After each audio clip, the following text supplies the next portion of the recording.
We're gonna get a 2-for-1 special today. I crawl under here and that front brake line's dripping. So it looks like big rusty line comes down. I don't know where that goes, but I think it's this front left one, just dripping. I'll get my flashlight and see.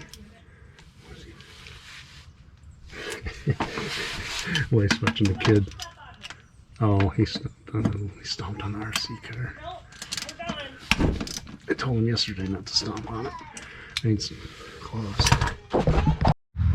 Quick intermission for brake progress. I'm not gonna do anything about it, right? So this end was up in the ABS unit. It's a big pain in my butt. I'm gonna replace the whole thing. I'd imagine, I mean, if there was any hope in the world if this came apart, I could reuse it, but I don't really care about having a coupling there. It's for convenience, right? So it broke where the rust hole was. This kind of snakes over some stuff and makes its way back to the brake on this side, and then the soft line goes. That thing, I had to clip it, and I couldn't get it off with an easy out, so I had to detach it from the caliper and put it up here in the vise. I was able to hammer that on and get it out. It's totally destroyed. The good news is, I mean, this is why the Jetta's taking so long, right? Is that it knew I was going to get a van. It said, I don't mind waiting. So I've got, you know, those are rubber lines for the Jetta. I'll have to flush those out and probably get dust and chunkies in them. And then I've got a whole spool of copper nickel, and I've got a bunch of fittings and connectors and all kinds of bullshit up here. So should have enough line to replace that one. And the other side, it looks good all the way across, except for that joint.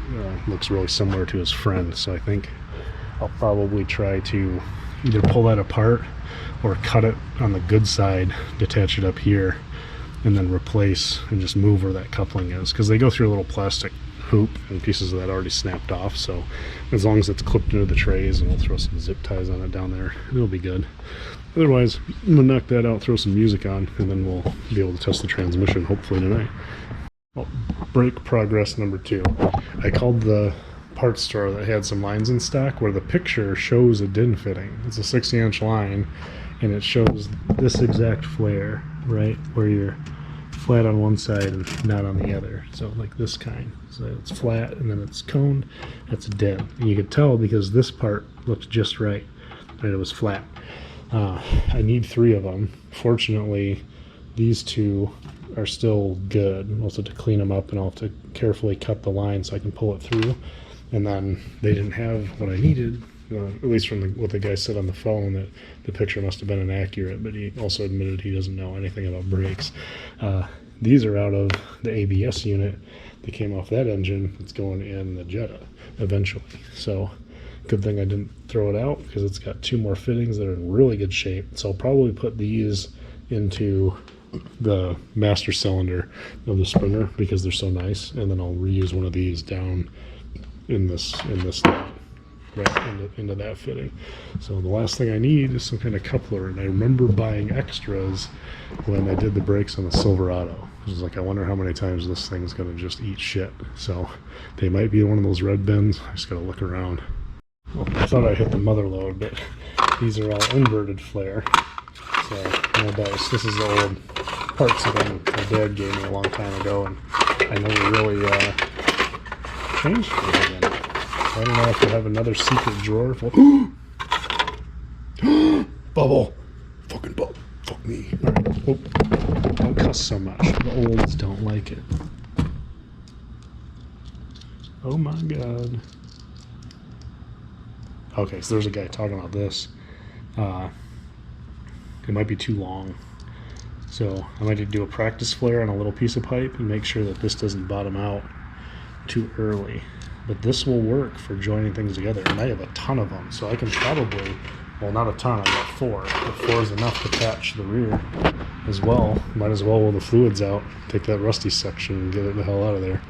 Okay, I have my friend Steve. We did his Volt a week ago. Surprisingly, that's when Dom gave me COVID, so I feel like shit, and like felt real stupid all day long, so basically just slept. Now I feel like my IQ went from 70 to 80, and I don't get dizzy when I bend over. So I'm going to do a practice one on this piece I cut the other day, and this is the one I did months ago to make a DIN fitting for the Jetta, just to make sure I can see how the tool worked, because we were all excited about it. So find a good spot for the camera. This actually doesn't look too bad because I can kind of see it move, but it's got stuff on top for whichever one you use. So we're using this die, it's for the 3/16, and it's a DIN since it's flat on the bottom. Since this piece isn't long enough, you move it to this guy, OP0. That's how you place the line. Make sure that's seated all the way back, and the line's seated all the way forward. Oh, it's a little bent.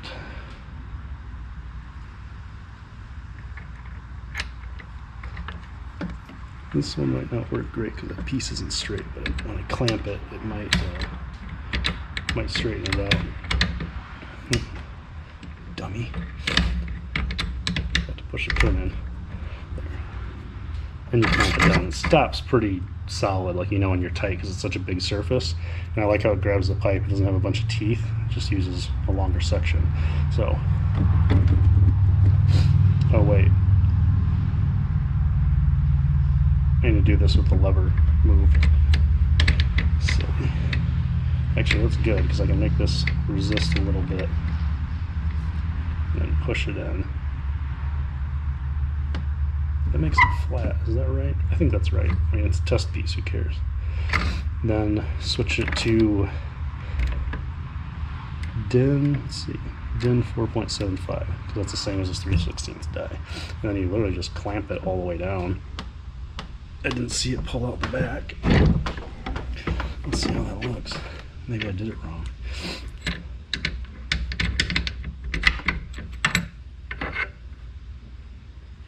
It's a little crooked, and it bubbled it. Didn't see it only made it flat on the one edge because it was crooked when I put it in, and just hope for the best. Not the best. So, but that's probably why it didn't clamp down all the way. Let me double check. So I'm going to do this right wheel first because I can crimp the other end on the vise, but I need to kind of snake this up and make this end, and I'll leave the other end kind of straight. I'll bend it to make sure I have enough length and then pull it out this way. That way after the flare is made I can push it back through easy, snap it into the tracks, and then bend the other side.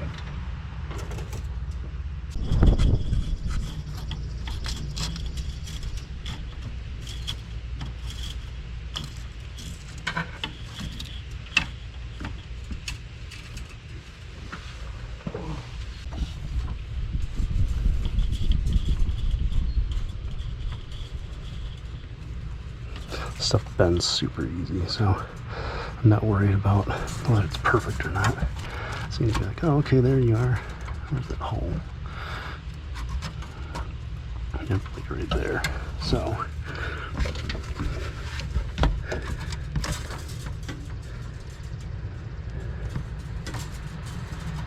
yeah, I can kind of perfect that once it's in place. But that's really close. So cut this other side and then run one of the fittings up it. Essentially it just needs to go around this corner into there. So it clips here, and I don't care how far back it loops, nothing's going to touch it. That's why I can afford a little bit of extra.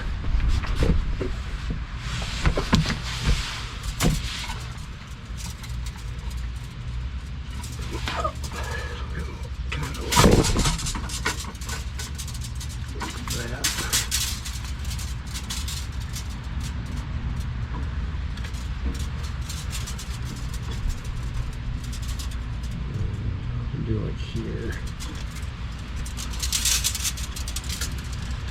Fortunately, nothing needs to be pretty. That's the hard part about whenever I buy a nice car. Like I always want everything to be like perfect on it. This one I can just kind of like, hey, my brakes work. Leave one. Okay, so like right there where my thumb's at should be just fine. I'm gonna give that a hard 90 so I know where to cut it, and then I'll just flare this section and we'll be good to go. Okay, so there we go. I may have just bought this from Steve. See that wet? So obviously I used enough force to push the rear die or the top die backwards, and now they don't sit flat. So I'm going to make a steel insert. Probably doesn't need to be very thick. I'll just make a U shape that slides over that way they sit flush. And since we're indexing off of this flat part, we push it flush, and then we just run the die flush, and we should be okay. Well, not flush, but until it's like, oh, that's tight, and then don't overdo it. This is what COVID brain does to you. That plate here, and it cut it, and it went backwards. I've been looking like 10 minutes trying to find where the fucking thing fell, and it's right there the whole time. Yeah. Okay, here's the test run. This is the little plate I made. If it works well, I'll see if the guys at work in the machine shop will make me a pretty one. So that would be nice to have. Maybe out of stainless, so I don't have to worry about painting it or anything. So I make sure these are pushed up against the back. A little bit of tension. And then let's flush with the front. More tension. Remember not to go ape shit, probably break something else. And then there's the proper die. So without being a complete ham, push it right there, it gets kind of tight.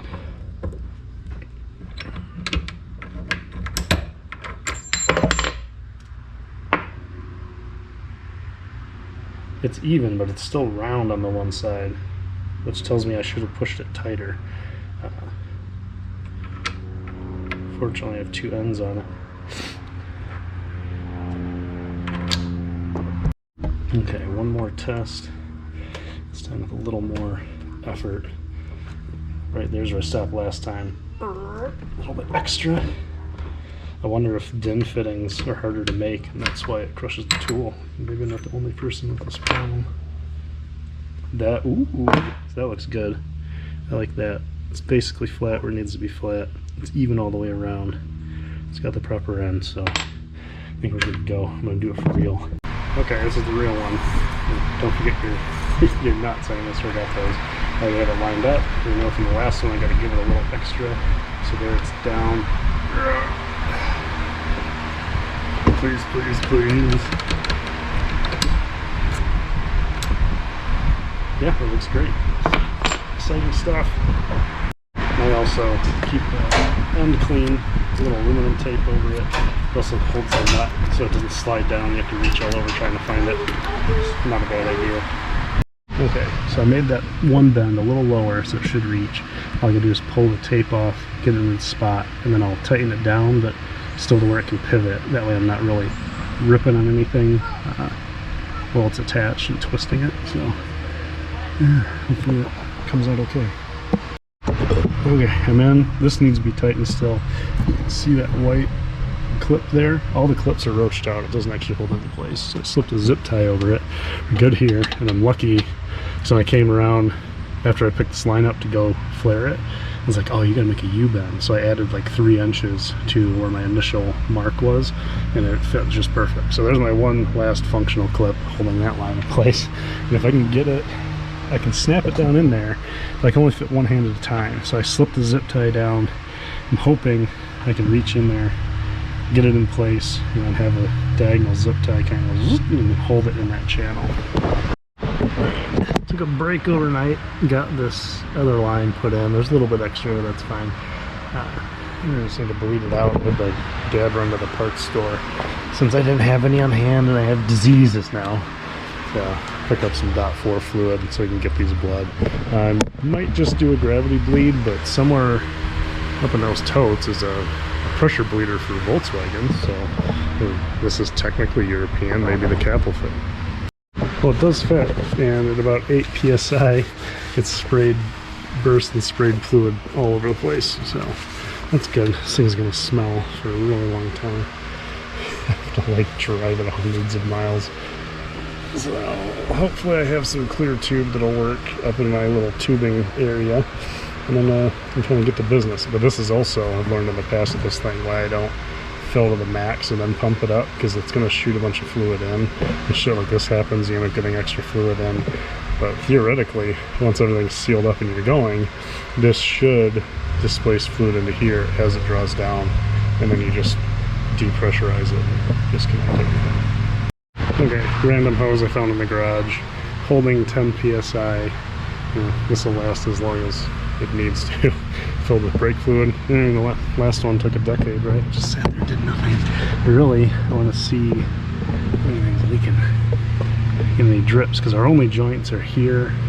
I did take this one apart, but that's the new one.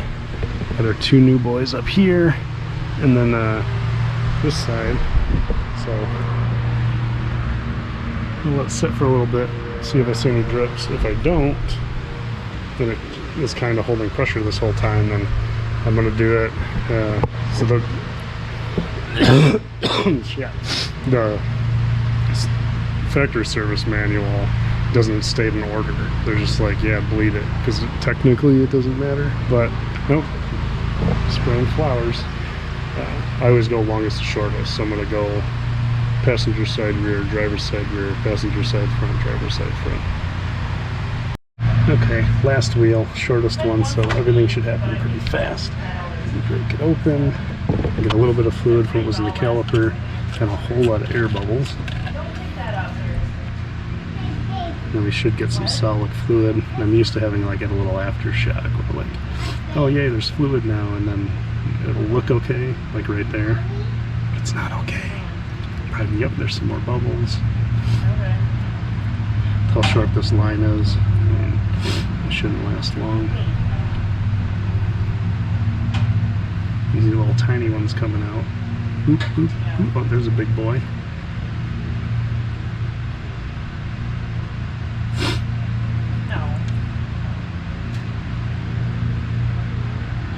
I'd like to see a couple, yeah, there's a couple more big bubbles.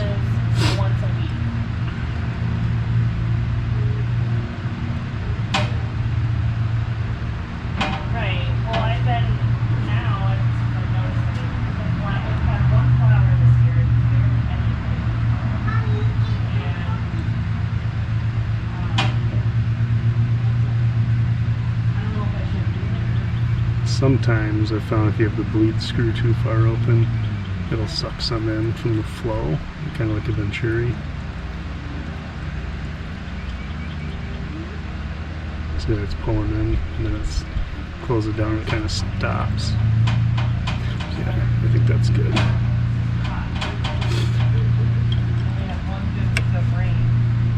Make sure I make that way too tight, so when I do the rear lines in a week or two, they're super hard to use. Surprisingly, the bleed screws are all in pretty good shape because somebody fixed the brakes on these from the first time it was auctioned off to some poor sod like me that didn't know any better. Difference is that I'm sticking with it. This van won the lottery. Quick sanity check. Oh yeah, feels pretty tight. We'll see how it feels when it's running. Get the wheels back on it, and then double check what I need to do for the transmission. I think you just like put it in reverse for a little while and then back in park, wait for it to heat up, and then check the level while it's running in park. I remember the manual says that it needs to be running and in park when you check it, not off. Okay, don't have any cars in the way. I'm gonna soak blocks in. Hopefully park holds. There's just a pin, right? Yeah, so I figured worst case scenario, my brake bleed didn't work and it won't shift. And I just roll down the driveway and off of my tiny cliff. And the brake feels great so far. But that can always change when it's running.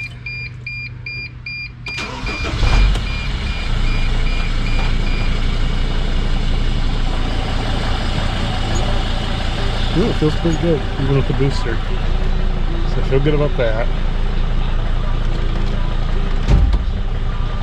Keeps her from going backwards. It should be filling the torque converter now. I don't know how long I should wait for that.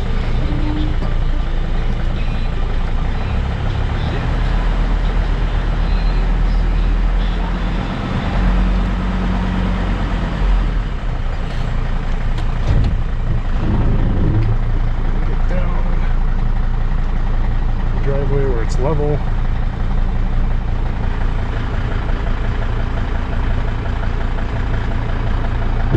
Oh, then we go off the cliff. It's good for everyone. As I'll do an ending for the brake video too. Just got back from checking the transmission stuff. Seems alright.